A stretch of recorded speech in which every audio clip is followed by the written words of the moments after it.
8 years after the divorce, I ran into my ex-wife and my adoptive sister in a remote little town. In the years since I'd seen them, one had become a superstar, the other the head of the powerful Prescott family, and I was running a tiny, hole-in-the-wall diner. The moment our eyes met, they both froze. Serafina, my ex-wife, quickly hid a medical report behind her back.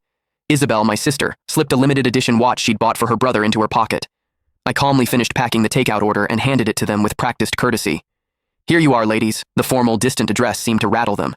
As they were leaving, Serafina suddenly turned back. "Didn't you say you'd only ever cook for me?" I offered a polite, empty smile. The foolish promises of youth, they don't mean much now, just like the people and memories I once thought I could never get over. With time, they had all faded to nothing. Through the open glass door, the noise of the street drifted in, but it couldn't dispel the frozen silence that had settled over the diner. The two women who had conspired to ruin me, to cast me out of my own home, now stood at the counter, unwilling to leave. Serafina clutched the plastic bag of food, choosing her words carefully. "Owen is injured and needs to recuperate. The facilities here are excellent, so we brought him to stay for a while. Mom and Dad, they came too," she added. "Do you want to see them?" I shook my head, wiping a grease stain from the countertop. "No, that's not necessary. Please give my regards to Mr. and Mrs. Prescott."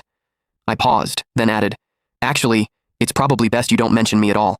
Being associated with someone like me would only tarnish the Prescott name." At that, my adoptive sister Isabel's brow furrowed. "Noah, these past few years Noah!" A young woman with streaks of red in her hair bounced into the diner, instantly latching onto my arm like a koala. "I'm starving. The school cafeteria food was literal poison today," I chuckled, ruffling her hair. "You say that every day, Gigi. There's a plate of your favorite shrimp scampi in the kitchen. I just made it. Go get it yourself." Gigi just hugged my arm tighter, whining, "No, you have to eat with me." Noticing that my other two visitors still hadn't left, my smile faded. "Is there anything else I can get for you, ladies?" The message was clear, but it took them a long moment to shake their heads. Serafina seemed to drift off for a second when she heard shrimp scampi. Isabel stared at Gigi clinging to my arm, her lips parting as if to speak, but no words came out. I led Gigi into the back, the curtain falling behind us and cutting off their view.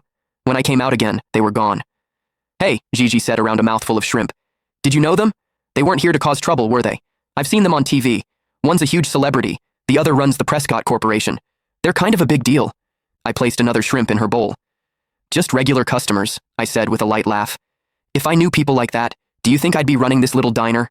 I'd have moved us all into a mansion by now." Gigi giggled, then leaned in conspiratorially.